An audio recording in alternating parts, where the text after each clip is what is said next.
topic today is the mission to eradicate malaria. Malaria is one of the most common vector-borne diseases in the world. It has maintained a threat as one of the most public health challenges of our time. When this disease is brought up, the first thing most individuals think are probably awful mosquito bites, or they recall their most recent media-influenced impression of sub-Saharan Africa, the place malaria affects the most. Although these perspectives are not necessarily false in terms of the characteristics of malaria, it is important to dig deeper beyond the surface value traits to understand the disease and how it negatively affects the lives of millions. So what is malaria? Malaria is a disease that is caused by parasites and is known to have been affecting humans since ancient history. The parasite was not identified, however, until 1880 by Charles Laveran. Mosquito transmission was later proven in 1898 by Ronald Ross.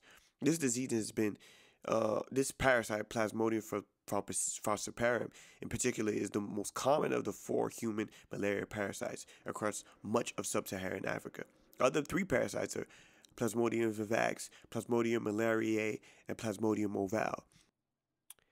In terms of statistics, it has been calculated that the continent of Africa alone accounts for 90% of the burden of disease mortality due to malaria.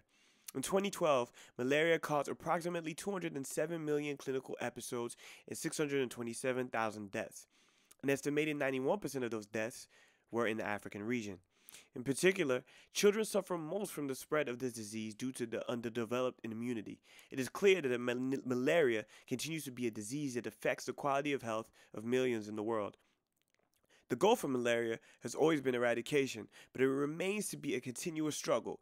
In 1969, eradication of malaria became the premier goal of public health organizations worldwide.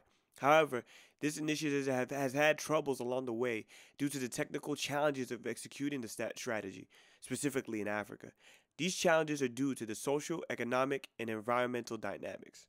So what are the challenges that make malaria such a hard disease to eradicate? There are 3 main ones, even though you could separate them into many. But these factors, I believe, are the most important. The first challenge is the dynamic of climate. The geographic distribution of malaria is dependent a lot on climate. Places where the climate is ideal for Anopheles mosquitoes that transmit malaria parasites are more prone to disease and perpetuate transmission. Anopheles mosquitoes live longer and survive better in locations with warmer temperatures, humid conditions, and higher rainfall. Thus, tropical and subtropical areas are ideal places, namely sub-Saharan Africa. At temperatures below 20 degrees Celsius, the parasite cannot complete its growth in mosquitoes, so disease cannot be transmitted. So this problem of malaria transmission at warmer temperatures could be further compounded by the further effects of climate change. Another issue is the issue of funding. There's been a cumulative 31% decrease in national funding from compared to what countries expect to be getting in funding, according to the Global Fund to Fight AIDS, Tuberculosis, and Malaria. Additionally, the current balance of $2.9 billion in funding is less than half of what is necessary to maintain the gains made against the disease. Many malaria-eliminated countries have projected national declines in funding from the GFATM. While regional grants enhance funding for eliminating countries, they may not be able to fill country-level funding gaps for local commodities and implementation. The GFATM may need to further align itself with other organizations to further expound upon its resources. Another challenge, and the third challenge, is the increasingly troubling factor of drug resistance. There's been a huge emergence of resistance to anti-malarial drugs, namely chloroquine in particular.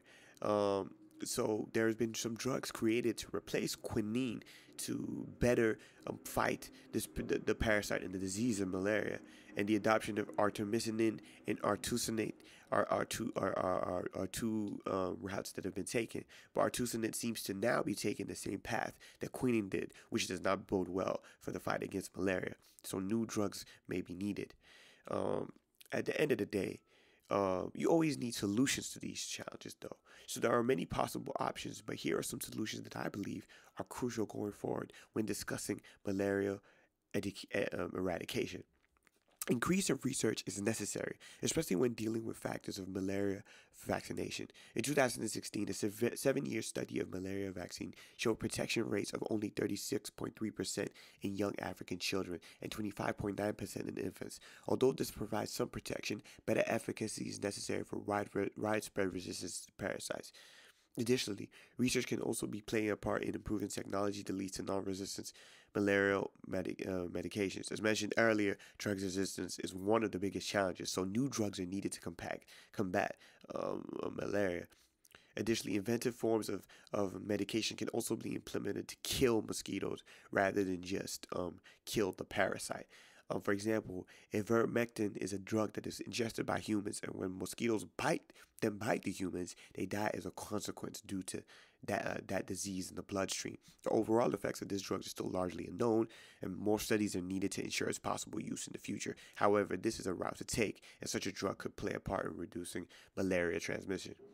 In conclusion, it is clear that malaria is a burdening disease that has proven to be disastrous for many, especially in sub-Saharan Africa.